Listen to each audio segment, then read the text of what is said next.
Lorely, kwento mo nga sa amin yung buhay ninyong pamilya nung kayo nasa Saudi pa. Kasama mo pa yung mister mo, kasama mo pa ang 3 bata. How was life noon doon? During that time, dalawa pa lang ang anak ko. 2 pa lang. Okay. Oo. Pero si Hisham, bago ako umuwi ng Pilipinas, buntis ako kay Hisham. Oo. Sa So made in Saudi din siya? Made in Okay. Saudi siya. Oo. Lahat ng anak mo doon made in Saudi? No. Hindi ba? Siya lang. Siya lang. Ba't yung 2 nauna? Pilipinas na yun. Galing dito, dala mo na yung mga bata dala ko doon. 2 years Ba't kayo nagpunta doon? Kasi yung husband ko, nag-work doon sa Saudi. Oo. Pinapapunta niya kami. Okay. Oo. Kamusta ang buhay ninyo? Doon? Okay lang naman. Okay lang. Kaso lang, kaya lang ako naisipang umuwi dahil nagkasakit yung mother ko. Mm-mm. Dito. Nandito ang mother mo. Sa Nagkasakit Oroquieta. ang mother mo dito. Iniwan mo mga bata. Dinala ko rin. Dinala mo yung 3. Si husband, dala mo rin. No, naiwan siya. Naiwan siya doon. Naiwan siya sa Saudi. Buti pumayag na. Dali mo yung mga bata lahat. Pumayag naman siya. Pumayag naman siya. Oo. Kasi kailangan din, wala namang magbantay doon. Oo. But how was life doon? Kamusta ang buhay doon? Para sa isang Pilipina. Okay lang naman kasi isang pamilya naman kami. Malungkot pag wala kang pamilya. Oo. So, ibig sabihin, pareho din ang buhay. Oo. Yung natural na may bahay ka, ikaw nagluluto, ikaw nag-aalaga sa mga bata, ganun lang din ang buhay mo doon. Yes. Bakit hindi ka na bumalik doon? Kasi mag-aaral na yung dalawa. Oo. Parang gusto ko sa amin siya sa Oroquieta mag-aral. Sa Oroquieta ka tumuloy. Oroquieta. Oo. Pero hindi na kayo nagbalikan ng husband mo? Wala Hindi na? na. Hindi ka na bumalik doon? Hindi na rin. Bakit? May nalaman ako eh. Naku, palagay ko, alam ko na yung nalaman mo. Alam mo na, yes. So pinalitan ka na. Ganun yun di ba? Pero alam mo, natutuwa ako sa mga pangalan ng mga anak mo. Ano-ano na nga. Si Hisham, si Rauden, at si Hassan. Ano? Haset. Haset. Ba't ganun mga pangalan? Sino nagbigay ng mga pangalan? Tatay nila. Tatay nila? Bakit ganun? Puro lalaki eh. Ngayon, bakit hindi Juan? Hindi bakit Antonio o ganyan? Iba Parang pangalan niya Hinati. Tapos ito, made in Saudi, kaya Kaya Hisham. Hisham siya. Okay. Do you remember anything about Saudi, Hisham? Wala. wala. Memories. Wala ka memories doon? Ilang taon ito nung dinala mo na dito? Wala, sa dito Pilipinas ko siya pinanganak. Oo. Oo nga pala. Buntis siya nung dinala ka dito. Pero naaalala mo ba yung pag-uugali ng 2 mong kapatid? Oo. Meron. Meron ka naaalala. Si Rauden, yung panganay, how would you describe? Nung bata pa ba kami? Your eldest brother. Nung bata pa kami, medyo, si kuya, mahilig sa laruan. Tapos yung mga laruan niya, tinatago niya sa akin kasi siya, maingat sa gamit. Ako, napakaano ko sa gamit. Oo. Madali kong masira yung mga laruan niya. So, Okay. nagagalit siya. Okay. Si Haset yung laging nagka-come up ng mga laro namin. So, out of paper, nagugunting-gunting siya, kunyari daw, nagtinda-tindahan kami. Oo. So, si Haset yung maganon. Totoo ba na ikaw din Mama's Boy? Ako, mama's boy. Talaga, Oo. Mama's Boy? Bakit mo nasabi yan? Malambing ako kay mama. So, si mama, binibaby ako. Bini-baby mo yan? Hanggang ngayon, Kasi bunso. Oo. Kasi bunso nga naman. Lorely, minana ba nila yung galing mo sa pagluluto? Actually, si Hasit lang ang mahilig magluto. Sa 3. Ito hindi. Hindi. Wala. Playful na bata ito kahit maliit Okay. pa. Oo. Si Kuya Roden naman ay iba naman ang hilig niya. Ito si Hasit lang ang laging nasa bahay. Tinutulungan niya ako sa pagluluto. Talagang kinausap niya ako na kailangan ako lang ang magbalot niyan, ako ang mag-ano niyan. Gusto niyang assistant siya palagi. Kaya at the age of mga elementary pa lang siya, marunong na siya, may nalaman na siya hanggang high school, marunong na siyang mag-decorate ng cake, mag-icing. Talaga? Maglagay ng frosting. Nakikita sa'yo siguro. Oo. Pero how old were the boys nung namatay sila? Si Rowden, ilang taon? 29 years old pala. Lorely, ilang taon ng mga bata nung namatay sila? Si Si Rowden, Roden, 29 years old. 29. And si And a Hassel? year after, 29 din si... 2019 sila pareho. Wow. Kailan ninyo paano nyo nalaman na may stage 4 na liver cancer si Rowden? Roden ba? Roden. I'm sorry. Nung sinabi niya, ang sakit-sakit na ng tiyan niya. Oo. Sabi ko, kasi ayaw niya magpa-hospital. Sabi ko, kailangan this time, dadalhin na kita Mag-hospital sa na. hospital. Oo. Oo. Sabi ko, pumunta kami ng PGH. Oo. So, dinala namin siya doon.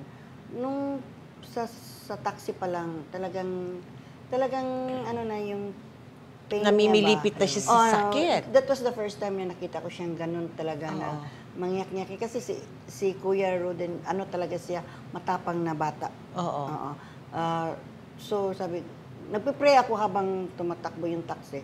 Pagdating doon, talagang kahit paghiga sa bed, talagang ano na siya. Hirap na hirap siya. Hirap na hirap na siya. So, Okay. wala akong ginawa kundi mag-pray na lang ako nang mag-pray sa kanya habang hinintay namin yung doktor. Okay. O pagkatapos, in-examine na siya ng doktor. I-examine na siya. Okay. Tapos, nung lumabas na ang result, Oo. sabi ni Hasit, kailangan magpakatatag tayo. Kung ano man ang maging resulta kay Kuya, kailangan labanan namin ang lahat. Sabi sa'yo ni Haset, Sabi ni Hasit. tungkol sa Kuya Roden niya. Kasi ang nag-assist na talaga, si Hasit na talaga. Oo. Anong kinalabasan ng anong sabi sa inyo? Ang unang nakaalam si Haset. Okay. Habang hinintay ako, kasi umuwi pa ako, nagkuha ng mga gamit. Oo. Nung naglalakad pa ako sa aisles ng hospital, sabi niya, "Ma, halika, hindi ako pinapapasok." Sabi niya, "Halika, ma, dito." Tapos Ni nung Haset, sinabi niya, "Ma, kaya labanan mo lahat, lakasan mong loob mo." Oh. Nung sinabi niya, "Ma, si Kuya, stage 4 na." Stage 4 na Liver cancer. Liver cancer. So, Stage hindi ako 4. Oo. Sumigaw ako na sumigaw. Sabi niya, "Huwag kang sumigaw." Oo. Nang lumapit naman yung doctor, sinabi niya na kailangan ipaalam sa pasyente. Oo. Sabi ko, huwag. Sabi ko, lalong manghina. Sabi niya, hindi, may karapatan siya para sa sarili niya, kung ano ang may magawa pa Kung siya. anong gusto niyang gawin Kung bago siya anong pumanaw. sabi no? niya. Oo. So, sino nagsabi kay Roden? Yung doctor, Andun kayo? hindi kami na. pumasok. Hindi na. So, nung nalaman ni Roden, ano naging reaction niya? Wala na. Nung Umiyak nagkita daw. kayong mag-ina? Tinakpan niya yung tawilit, maliit na tawilit. Tinakpan niya yung mukha Tinakpan niya? niya yung mukha niya. And then? Sabi ko, "Hi, baby." Yeah. Sabi ko, ano lang yun? Resulta lang yan sa doktor. Sabi ko, marami pa tayong magawa. Isipin mo na lang na may Diyos. Oo. Walang imposible sa lahat, anak. Pero thankful din ako kasi yung pastor namin galing sa province namin, si Brother Mike, dumating. Oo. Talagang pumunta lang. Kinounseling siya. Yes. Kinounseling siya. Yan, nilapitan siya. Tapos, everything is kasi nung bumalik ako ulit, gumaganyan kasi siya eh. Oo. "Ma, I'm ready to meet God." Oo. How much longer? Ilang araw pa? O ganong katagal pa? 2 weeks. 2 weeks. 2 weeks na lang? 2 weeks na lang. Nung na-admit siya, Oo. 2 weeks lang siya. 2 weeks kami sa hospital. Sa ospital. Doon na rin siya binawian ng Doon na buhay din siya niya. binawian. Na rin. Oo. Meron ba kayong last words ng kuya mo? Yung Isha? last words after nung wedding niya, kinausap ko siya nung nanghihina na siya. Sinabi ko sa kanya na huwag siyang mag-alala kasi kami ni Haset bahala kay mama, kay Lizelle yung asawa niya, tsaka kay Zakia na yung anak niya. Oo. Sabi ko na wala na siyang dapat alahanin pa kasi kilala naman niya kami ni Haset na hindi namin pabayaan yung family namin. Oo. Kwento mo nga, nabanggit mo, yung kasal niya, no? Kwento mo yung pangyayaring yun. Nung nalaman namin from the doctor na hindi na tatagal si Kuya, instead na antayin pa namin July 8 yung originally yung birthday niya, 30th birthday niya, doon namin originally plinano yung kasal niya. Nakaplano na. Nakaplano na. January pa lang, plinano na namin. Oo. So, Wala pa siyang sakit noon, hindi pa niya alam, Hindi pa niya no? alam na may sakit siya noon. Oo. So, kasi plano namin 30th birthday kami, magpapakasal kami tatlo. Ganun. Tapos, yun nga, July 8, gusto niya magpakasal. Tapos nung nalaman namin na 2 weeks na lang daw si Kuya. Tapos nung sinabi ng doktor na days na lang pala, kami dalawa ni Haset, nag-decide kami na papakasal lang siya. Tapos sinurprise namin si Kuya, sabi namin, pagaling ka kasi, mag-ipon ka ng lakas kasi papakasal ka in a day. Tapos natuwa naman siya, excited siya sa kasal niya. So kaming dalawa ni Haset, nag-divide kami ng kailangan namin ayusin. So ng papers, kami. So buti naman parang the universe conspired talaga on that day kasi lahat nag-fall na nandun. Maayos na ayos niyo agad. Maayos, may mga madali. professional na photographers na pumunta for free. For free? For free. Tapos Okay. mga friends nagpunta, nagdala ng food, may pumunta doon. Sa ospital? Sa ospital lahat ng Okay. to. Tapos nung kinalabasan ng kasal, maganda naman, ang daming pumunta, may nahanap agad kaming magpapakasal. Sino nag-officiate? May nahanap kaming pastor. May pastor na ang pastor nagkasal nahanap. sa kanilang Hindi dalawa. namin kilala yun, doon lang namin nakilala. yung Ganun? pastor. Parang binigay talaga ng Diyos sa amin lahat. So sabi talaga namin na talagang God is good kasi hiniling lang namin, nakuha talaga namin yung gusto ni Kuya. Okay. So, nagpakasal na siya on what day? What day?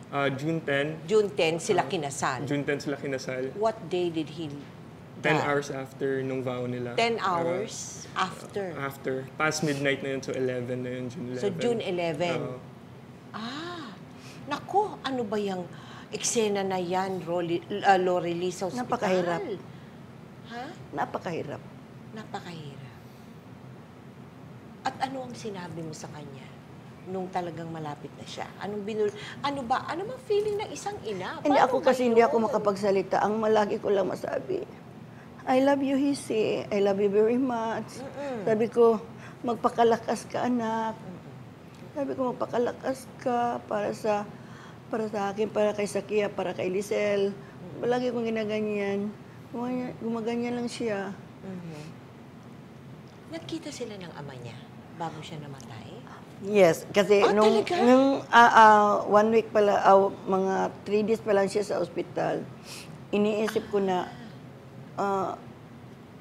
nung nalaman ko na yung result, naghingi ako ng number ng father niya, tinatawagan ko niya, at saka timely naman na nasa Manila pala during that time.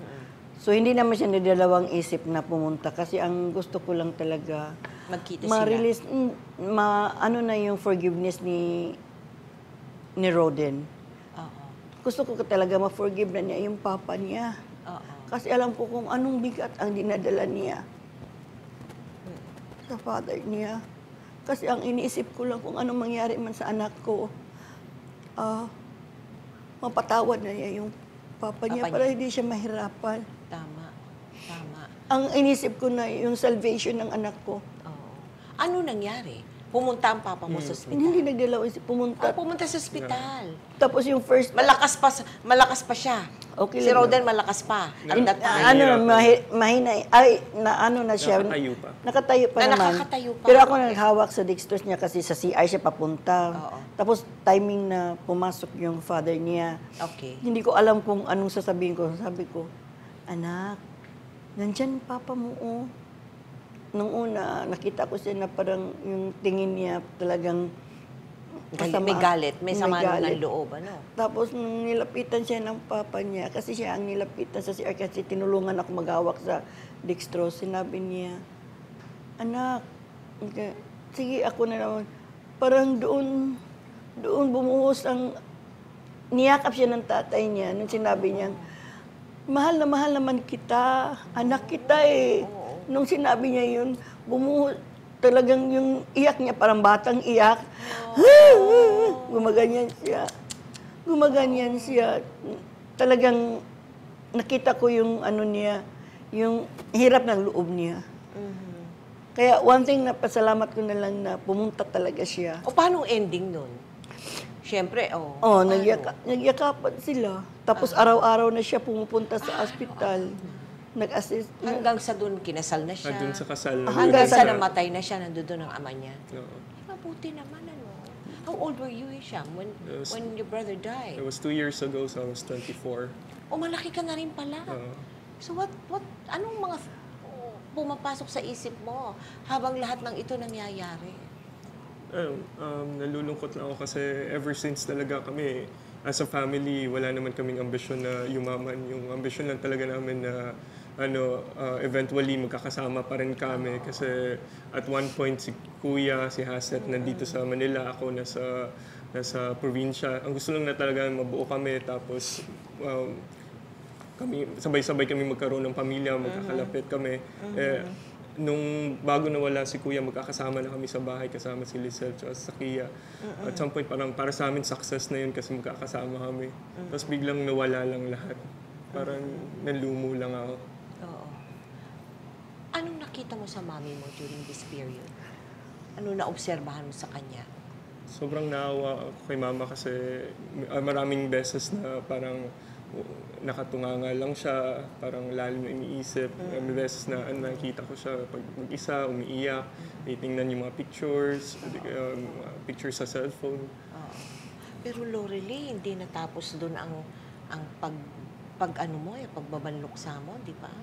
Gaano katagal bago si si Haset naman ang nagka-problema? Kasi after na-cremate si Roden, sabi namin, magpa-check up kaming lahat. Kasi malaki kasing question sa isipan ko ang mga pangyayari. Sabi ko, kailangan naming magpa-check. Nung nagpa-check kami, except si Haset, may nakita na tumor na sa liver. Nakitaan si Haset agad. Nakitaan na siya na may tumor. Oo. Kaya- Kasi sabi nila, yan daw sakit ng mga manginginom. Ito bang mga anak mo, yung mga kumiinom? Hindi, Umiinom sila, yung socially. Yeah. Yung hindi yung, Tsaka hindi man sila- alcoholics. Oo, hindi. Ever since hindi ko na sila nakitang So, gano'n. sabi ba ng doktor na genetic ito? Sa genes? It runs in the blood daw sinabi talaga. na sa inyo. Genetic. So, ano na ngayon nangyari? O, ikwento mo naman yung yung kay Haset naman. Pero hindi siya dineclare na may cancer. Nakakita lang ng tumor. Yun lang. Alright. Tapos So, after, nung nagpa-check, nung pumunta na kami sa doktor, sabi ng doktor, ang option, pa-opera. Tanggalin na Tanggalin yung yung tumor. tumor. Oo. Kasi yung liver naman daw, tutubo naman talaga daw. That's right. Oo. So, sabi ko, ang decision mo, Haset, ang masusunod. Kung anong, siya talaga, eager siya. Nung sinabi ng doktor, talagang willing siyang Willing magpa-opera. siya. Okay. Kasi sinabi naman ng doktor na tutubo naman Pwedeng talaga ang bumalik. liver. Oo, okay. So, nagpa-opera siya a month after. Oo. So, nung na-operahan siya, okay naman si Haset, di ba? Bumalik pa nga siya sa trabaho. Hindi man siya yung nangangayat. okay siya? Okay naman siya. Oo. Tapos nung How long after ng operation niya na nagka-problema na naman? That was August. So January, nung bumalik yung liver na tumubo, may tumor agad. So January, so that was 5 months after. 5 months after, Yung nagka-tumor na naman siya. nagka-tumor. Inoperahan siya ulit. tumubo nga yung liver. Pero yung liver na yun, may dala na namang tumor. Tumor. O nagpa-opera siya ulit. Hindi na. Sinabihan siya na magpa-opera. Parang, Ayaw niya? So, nag-alternative kami. Alternative. Pinasok na namin yung Alternative alternative. medicine. Yeah. Oo. Kaso nag-resort kasi siya ng chemo. Tapos doon na Doon siya nanghina. Doon na naghihina. Tapos nag-double yung yung tumor. Oo. So from that time on, ilang buwan pa before he passed away? So he passed away October. January lumabas ulit yung tumor, so about 10 months 10 after. months. Oo. Ay, naku. Actually, 1 year siya kahapon. 1 year. nagbabanluksa kayo kahapon Hindi for ko iniisip Hazel? ang Hindi mo ano. na iniisip? Ang sinile-celebrate ko na lang birthday nila. Oo nga. Nag-celebrate ako sa province Oo. kasi nandoon ako. Sinelebrate ko. Birthday niya. Gusto ko yung masaya, hindi ko yung ano. Kwento mo naman, Hisham, paano naman yung kay ano? Yung sa kuya mo, isa mo pa rin kuya. Kay Hazel. Oo. Mas mahirap yung kay Hassett kasi si Hassett kasi ever since siya yung breadwinner talaga namin. Since teenager siya, he took the burden na kailangan matulungan niya kami kahit nung before 20s pa siya. So parang mahirap kasi Nawalan kayo ng ano, no? nawalan kami. Pero apart from that, ang tingin ko kasi talaga sa kanya, yung invincible talaga, he was my hero ever since. So, nung nakikita ko siyang pahina ng pahina, yung tao na nilook forward ko, look up ko na tao, parang sobrang helpless kami as a family. Tapos pati ako kasi paano na yun, siya yung inaasahan ko lagi pag may tanong ako, gusto kong malaman na sa decision ko in life. Tapos siya hindi na niya kaya. So mas mahirap yung kay Hassett. Mahirap. How did that happen inside in the hospital? Dinala niyo rin siya sa hospital? Dinala din namin sa hospital. Sa How PGH din. How long was he in the hospital? 2 weeks din. 2 weeks then before he died. 2 weeks. At ganun din ang nangyari doon sa sa huling ninyo, huling tagpo ninyo, Lorelie. How was that? Ganun din ba na wala kang masabi kung hindi mahal kita, I love you, ganun lang din? Kasi nila pa namin siya sa Subic, sa alternative. Okay. Tapos nung October 16, sabi niya, madali na niya ako sa Manila. Okay. Magpa-admit siya na sa... Kasi nanghina siya doon dahil... Nanghina siya kasi wala na siyang ganang kumain. Kasi yung juice niya, kasi nag-juicing ako everyday. Hindi na niya mainom-inom. Hindi na niya makaubusin. Oo. Tapos yung mga medicine niya, yung mga alternative medicine niya, hindi na niya matitik, hindi na niya malunok. Hindi na niya malunok. Hindi. Kaya nag-decide kami na sabi niya, tawagin mo yung... Kasi may sister ako sa Subic. Tapos may anak naman siyang maraming kakilala. Patulong ka na, makaano kami ng ambulance. So, Nadala niyo pa siya dito? nadala namin sa PGH? siya. But it was too late? No. 2 weeks pa sa Oo ospital. nga, 2 weeks pa. Nabuhay pa siya ng 2 weeks. 2 weeks. Nagkita rin sila ng papa niyo? Hindi. Hindi sila nagkita? Mga ano na lang niya, kapatid sa kapinsan ng papa. Hindi daw nakayanan. Oo. Anong sinabi mo? Siyempre, ang huli parating tinatawagan yung Diyos di ba? Yes, Lorelie, kasi, paano yun? Mahirap. kasi ako, even nasa hospital siya, 100% kasi, hindi 95, hindi 99, 100% kasi ang ano ko. Sabi ko, isang hawak lang ni God sa kanya. Mawala lahat. Wala, gagaling siya. Gagaling siya. Kasi walang imposible sa kanya. Oo. Sabi ko, talagang ang ano ko talaga si Lord na ang Paano mo inihihingi sa Panginoon? Paano mo hiningi ang mga anak mo? Ano sinabi mo sa kanya na parang pagalingin nga ang anak mong yan. Pangalawa na Sinabi ko nga yung kaya sabi ko, Lord, wag naman si Hassett. Wag naman ba, kinuha mo na nga si kinuha mo na si Hazy, si Roden. Hindi ko na kaya. Oo. Kahit tingnan ko lang si Hassett, hindi ko na nga kaya. Oo. Hindi ko yun, lagi ko sinasabi kay God na maawa naman siya sa akin na Wag naman si huwag Hassett. naman si Hassett. Hindi ko na kaya talaga. Uy, teka. Totoo bang binigyan ka ng birthday party ni Hassett bago mamatay? Yes. Paano niya ginawa yun? February. Kuntsaba ka. February. Kuntsaba ka, no? O, paano ginawa ninyo ni Hassett? Ang cute naman, Kunyari, sinurprise namin siya, so galit si mama kasi hindi ako sumamama sa kanila sa sa church. Okay. Kasi Sunday yun. So nag-church sila, tapos ako na yung nag-asikaso doon sa lugar ng venue. Tapos in-invite namin lahat ng mga Saan ang friends niya. venue? Saan? Sa 80s Club doon sa... Merong may sa venue. QC lang din. So parang siya, bistro. So nandun lahat ng mga friends niya, family namin. Tapos pagkatapos ng church nila, dumiretso na sila doon. Tapos nagulat si mama, nandun na lahat kami. Si Haset, nasaan? Nandun din sila magkakasama sa church. Kasama si Haset? Kasama si Haset pa noon. Pero hinang-hina na si Haset kasi February na yun eh. Oo. Pero siya pa ang nag-drive. Siya pang nag-drive. Oo. Tapos, di tuwan-tuwa ka.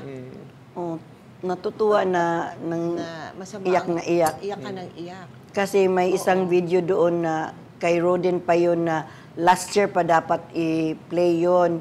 Tapos hindi niya na i-play kasi nasira yung computer. Tapos during that time pa niya na i-play. Doon pa pinlay. Kaya ang sakit na nagsasalita siya na talagang buhay na buhay si Kuya. Oo nga. Paano mo nalagpasan yun? O lagpas ka na ba? At this point, Lorely, masasabi mo bang natanggap mo na? Siyempre, natanggap mo na kasi wala kang choice, di ba? Pero ano yung naglalaro sa damdamin mo na mawalan ka ng anak sa loob ng isang taon, di ba? 2 anak. Tuwing nalulungkot ako, iniisip ko yung mga sinasabi ni Aset na ang lahat na ito ay may purpose si God. Oo. Hindi natin alam kung bakit kinuha niya yung maaga si Kuya. Oo. Kung bakit ako nagkasakit. May plano siya para sa iyo, may plano siya para kay Hisham, kay Lisel at kay Zakia.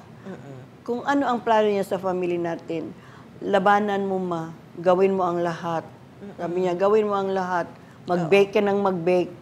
Sabi niya, mag-bake ka ng mag-bake. Tapos yung mga recipe ko, gagamitin mo Oo. Walang ganyan ang sinasabi niya sa akin. Hisham, ikaw din ay nakitaan na ba ng Liver cirrhosis. liver cirrhosis? So you yourself, meron ka ng liver cirrhosis. How did you feel nung sinabi sa'yo na meron ka na rin, nag-uumpisa ka na katulad nung 2 mong kapatid who passed away? Nung sinabi po kasi sa akin, sabay kaming na-diagnose ni Haset. Si Haset, Sabay kayo ni Haset? after a month nung kay Kuya. So, Okay. sinabi kay Haset na sa kanya, stage 3 na cancer, sa akin, liver cirrhosis. So, instead na manglumo sa sarili ko, mas na ako kay Haset, mas nalungkot ako. So, mas devastated ako. Than dun yourself, than than for yourself. Oo. Siguro after nung kay Haset, saka na ako medyo sobrang concerned na sa sarili ko kasi thinking na ako na lang yung breadwinner sa family At ikaw namin. na naiwan. Naiwan. Tsaka, So, paano? What are you undergoing treatment now? May prevention, preventive ba? Well, Para hindi ka tumuloy sa cancer, katulad nila. the thing is, wala kasing cure pa for liver cirrhosis. Okay. So, yung ginagawa ko po is healthy living na lang talaga. Oo. So, very cautious ako sa kinakain ko, sa pahinga ko, tapos yung iwas na lang talaga sa mga bawal na pagkain. But there is such a thing as liver transplant. Di ba? Meron po, pero Na-consider ba ninyo yun? sobrang high risk kasi yung liver transplant. Is it? So kinonsider na ninyo yun? Kahit si Hasit, sinabihan siya ng the last option niya ay liver transplant. What happened? At nung tinatanong ko, Oo. ang amount, million. Millions. Saan kami kukuha? Kahit 1 million, hindi nga namin mahirap. So what are you undergoing now, Hisham? Yung mga meds na lang. Lifestyle change. Like what? O paano? So, mas active ako sa sports ngayon. Okay. Tapos exercise, tapos yung pagkain, tapos yung tulog. Juicing. Juicing ko. So, yung pagkain ko talaga totally different talaga sa dati na kinakain namin. So, hopefully dun sa mga iniinom ko ding mga supplements, sana doon makatulong. Yes. Panalangin na lang po talaga. Number 1 po yun. Prayer. Oh, yes. Yan ang miracle. Diyan mo makukuha yung miracle. Is from prayers. Yun talaga. So, Lorely, Diyos ko. Pag tignan mo yung anak mo siguro, no? Paano ba yun? Paano ba yun? Before you go to sleep, paano ba yun? Walang araw, walang gabi yun na hindi ako umiiyak. Oo. Hanggang ngayon, iniiyakan ko pa rin sila. Alam napakahirap.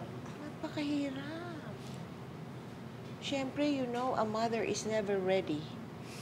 Never, ever Kaya ready si na mawala Siyam, ng anak. mas gusto niyang umaalis-alis ako. Oo. Kaya ginawa ko, bisi-bisihan ako. Busy ako. Oo. Bake ako, magtitinda-tinda ako. Oo. Pero hindi ba yun yung nung na ano siya, na-diagnose siya, hindi ka ba yung parating ninenervous? Asa na si Hisham? Nakulit na si Hisham. Ganyan din ako. Ganyan ka, syempre, kasi you want him always by your side. Naingayan siya, pero Naingayan siya, pero... wala siyang magawa dahil maingay talaga ako. Hinahanap ko siya palagi. Pero syempre, Hisham, hindi mo pinapayagan that this gets you down, di ba, in your life, no? Ako, never. Never. So, ano pa yung nakikita mo sa buhay mo? Ano ba yung gusto mong makamtan? Ano ba yung gusto mong ma-achieve in your life? Yung ano pa rin po namin, ambisyon namin nila kuya na magkaroon kami ng sarili naming bahay, magkakasama kami lahat. Oo. So this time lang siguro, ang kasama ko si Lizelle, si Zakia, si nanay ko, pag nasawa na ako, maraming anak. Oo. So marami pa po ang pangarap para sa amin po. And you intend, of course, to do all of that and achieve much, much more, ha? Wala pong doubt sa puso ko po na mangyayari po yan. Na mangyayari yun. Ay, nako. Dapat ganun din tayo, Mami. Wala tayong doubt. Di ba? Oo. Na talagang maaabot niya yung pangarap niya sa buhay. Alam ko naman yun eh. ang ano ko lang, yung kalungkutan, hindi yun basta-basta matanggal. Oo nga. Nandito yun eh. Oo nga. Pero teka muna, meron ka ng bulilit eh. May bulilit ka na inaalagaan. Isa din ito sa nakapagbigay sa amin. ng ano. Wala siguro yan, ibang-iba siguro. Hi, baby! Come in! Hi! Ang bait-bait naman. Pretty girl. Say hello. Ha? Hello. What's your name? My name is Zakia Rogel Pankuga. Zakia is your name. How old are you? 5. 5 years old. Do you go to school? Yeah. Alam mo ba na napakaganda mo? Oh! Sus Maria. Alam niya. Alam niya na pretty girl siya. O, tignan mo naman ang ano. Ito Tignan na lang mo ang naman. ano namin. Ito ang anak ni Roden. Ayun ako ni kuya. One and only. One and only. At nasa sayo lumaki itong batang ito. Ay, nako. Tignan mo nga naman. Oh, darling, no. Napakaganda. Manang-mana sa lola. No? Ha? Sa tito. You look like Lola? You look like Lola, no? Yes! Thank you very, very much sa inyo. At I will pray for you, Hisham. Yes, thank you. Thank you, prayer And I talaga. will pray for you also. Thank you, Ma'am. Talaga. Thank you, Ma'am. Thank you very much. O ngayon, embrace mo na ako. Hug mo, Ay, Tita mahag mo Mel. ako. Ha? Oh, shoes. Ang ganda-ganda. Ang ganda-ganda naman ng apo. At saka smart. She is so smart. Ha?